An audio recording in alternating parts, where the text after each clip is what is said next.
दोस्तों, जैसा कि आप जानते हैं, भारतीय रेलवेज़ में आजकल सबसे बड़ी समस्या जो है वो ओवर क्राउडिंग की है। इतनी भीड़ हो चुकी है कि लोगों को ट्रेनों में कंफर्ट नाम का तो शब्द अब देखने को मिलता ही नहीं है। पहले तो हम लोग ये देखते थे कि जनरल के जो लोग थे वो स्लीपर में ट्रैवल कर लेते थे। अब तो स्लीपर छोड़िए, थर्ड एसी क्या, सेकंड एसी क्या, फर्स्ट एसी क्या, इनफैक्ट वंदे भारत में भी ये चीज़ देखी गई कि जिनका टिकट ही नहीं है वो लोग भी ट्रेन के अंदर एंटर कर रहे थे और अच्छी खासी भीड़ थी उसमें। आज के इस वीडियो में हम लोग इसी समस्या के बारे में बात करेंगे कि आखिर इंडियन रेलवेज़ ने इस समस्या से निपटने के लिए क्या प्लान अपनाया है या रेलवेज़ किन तरीके से इन समस्याओं को देखता है और इसका आउटकम क्या है। तो आज के इस वीडियो में हम लोग इसी के बारे में जानेंगे।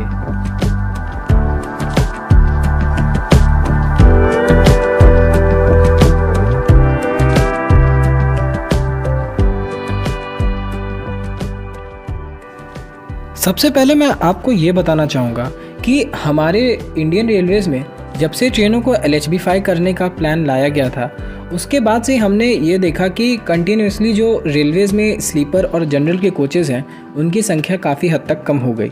अब फॉर एग्जांपल मैं आपको एक बात बताऊं तो जो ट्रेन पहले ICF कोचेज़ के साथ 23 से 24 डब्बों की चलती थी, उसका रेक कंपोजिशन जैसे कि 6 जनरल क्लास के बोगी लगते थे, 11 से 12 आपके स्लीपर क्लासेस के बोगी लग जाते थे, 5 to 6 कोचेज़ जो थे वो AC के लगते थे एंड 2 SLR या एक पेंट्री को मिला के एक 24 डब्बे की कंप्लीट ट्रेन सेट बनाई जाती थी।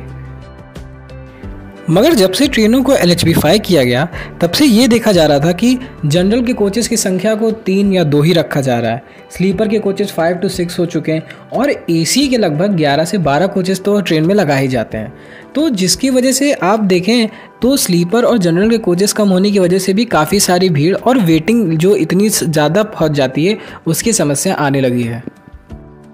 अब इंडिया में हर कोई AC का किराया अफोर्ड नहीं कर सकता है, इसीलिए वो स्लीपर की तरफ जाता है। तो अब स्लीपर में इतने कम कोचेज़ अगर ट्रेनों में लगेंगे और ट्रेन भी ऐसी जो कि अच्छी खासी डिस्टेंस को कवर करती है, तो उसमें इतनी बड़ी समस्या तो आएगी। और ये पूरी समस्या जो है हर तरफ देखने को मिल रही है जब से ट्रेनों का LHB-5 हुआ है। फिलहाल दोस्तों, रेलवेज़ ने इस समस्या से बचने के लिए एक तरीका ये निकाला है कि टोटल 10,000 न्यू नॉन AC वाले कोचेस मैन्युफैक्चर किए जाएंगे, जिसमें स्लीपर और जनरल के कोचेस को मैन्युफैक्चर किया जाएगा। तो रेलवेज़ ने ये टारगेट 2025-26 फाइनेंशियल ईयर तक रखा है। आइए जान लेते हैं कि क्या क्या कोचेस मैन्युफैक्चर्स होंगे। तो दोस्तों, रेलवेज़ ने फाइनेंशियल ईयर 24 और 25 में 2605 general coaches including Amrit Bharat rake के और 1470 स्लीपर कोचेस जो कि अमृत भारत एक्सप्रेस के भी होंगे, साथ ही साथ 323 SLR कोचेस जो कि अमृत भारत के रेक के लिए भी बनाए जाएंगे और साथ ही साथ 32 हाई कैपेसिटी पार्सल वैन और 55 पैंट्री कार्स।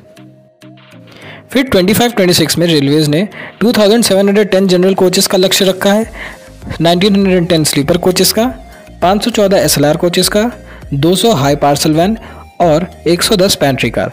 तो ये डेटास जो है रेलवेज़ ने दिए हैं कि इतने ईयर्स में इतना अचीवमेंट अभी करना बाकी है, जिसमें से हम देखें तो आउट ऑफ 10,000 लगभग 5,000 से ऊपर यानी अप्रॉक्स 5,300 कोचेस तो जनरल के ही हैं।